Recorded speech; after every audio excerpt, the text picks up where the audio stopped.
越嚟越多香港人中意北上消遣，星島申訴王就發現喺深圳多個熱點，有一班後生仔突然間喺你面前跪低幫你擦鞋，嚇到大家都窒一窒，唔知俾咩反應好。究竟佢哋係咩人呢？我哋一於過去睇下先。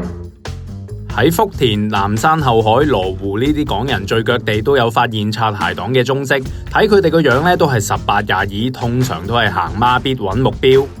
商場外都有廣播叫大家唔好買鞋油，同埋張貼標語寫住不過真係你有你告示，佢有佢繼續擦啊！街邊鞋油高價推銷呃人，網購價2.9蚊。我哋主持 Sammy 同埋測試專員 Justin 都未坐暖張凳啫，呢個時候就有2個男仔走埋嚟睇下佢哋使出啲咩招式先。哥，你看，我們這是新款的嘛？沒事，哥，它可以洗掉的。這個可以直接接觸皮膚的，它是植物成分的，也不會掉色的，也不會。皮可以噴出1500盒。就是在網上的話，就是沒有人送，它是賣99塊錢一個。我們可以給你搭配一套，就是買2支送1支，或者是我把這個樣品送給你也可以。呢啲鞋油每支售價98蚊人民幣，買2支就送1支，即係196蚊有3支，平均每支大約65蚊人民幣。總結下佢哋嘅招數先，佢哋揾到目標之後咧，會突然間跪低擦鞋。第2招咧就係把口啷過油咁樣不停叫姐姐姐姐，再提出買2送1嘅折扣優惠。見到 Sammy 15、16咁樣咧，佢哋再使出絕招。我係廣東人，我廣東，我潮汕啊，任家。我19歲，你幹嘛讀書啊？一天都在擦。對，我們最高峰一次就是一天幹了差不多50條。支持學生自己創業啦。佢哋再用支持學生創業為由，直攻客人嘅同情心，提高銷售嘅機率。最後佢哋同記者透露，每賣出2支鞋油咧，佢哋就會獲得1支嘅獎勵。如果一日賣到6支，佢哋就可以得到3支嘅獎勵。轉手再賣就有196蚊，2個人對分，每人都有98蚊。呢頭都未講完，又有另外2個學生哥走埋嚟啦。我們是大學生出來實習，這個可以拆開來給你試。商場保安開始趕人，不過佢哋對呢班學生哥咧都好似見慣不怪，心平氣和咁叫佢哋出去。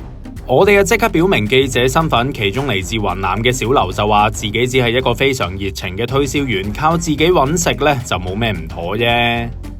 我的能力的話，能夠賣10個吧，只賺自己該賺的錢吧。推銷一類話是合法的。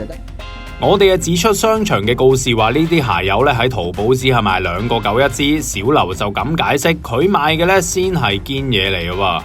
因為有很多造假的，像賣香水的假香水，歐盟企業的那個認證32項認證，企業認證。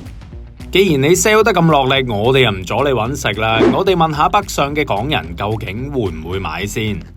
即場有效果，當時冇諗咁多嘢噶啦，就買咗支翻去咯，都冇乜效果，冇乜用噶啦，係啊。行街嗰陣時，有捉住你問你要唔要幫你抹對鞋咯，咁你抹完之後佢問你買唔買咯，覺得哇咁學生出嚟可能未揾到嘢做，咁又咁嘅心態去支持佢咯。如果話真係好可行力咁樣支持下，就冇咩所謂。咁我覺得冇乜所謂嘅，佢啲後生仔佢都要揾食㗎，係咪先？但係我冇用嘅，我一路都冇用，我都唔知擠在邊。咁我覺得冇所謂，咁100幾十，又唔係詐騙佢，有冇日效用啊？幾多錢啊？我完全冇諗過。呢班年輕人強調佢哋嘅鞋油係正貨，我哋喺網上面買咗支3個半嘅擦鞋清潔劑，對比一下睇下係咪真係有分別。好啦，咁咧呢對就係我嘅臭鞋啦，大家可以睇下啲污漬咧係極其之多嘅。咁我哋而家試下呢2款到底有啲咩分別先。Sammy 實測之後發現，其實2支擦鞋清潔液擦污漬嘅程度係一樣，不過貴價嗰支咧就有陣花香味，網上嗰支就冇乜味道。最後嘅清潔效果係打和啊！如果係你哋，又會唔會買呢支嘢呢？歡迎同星島申訴王分享下。你申訴，我跟進，搵91999933，星島申訴王隨時候命。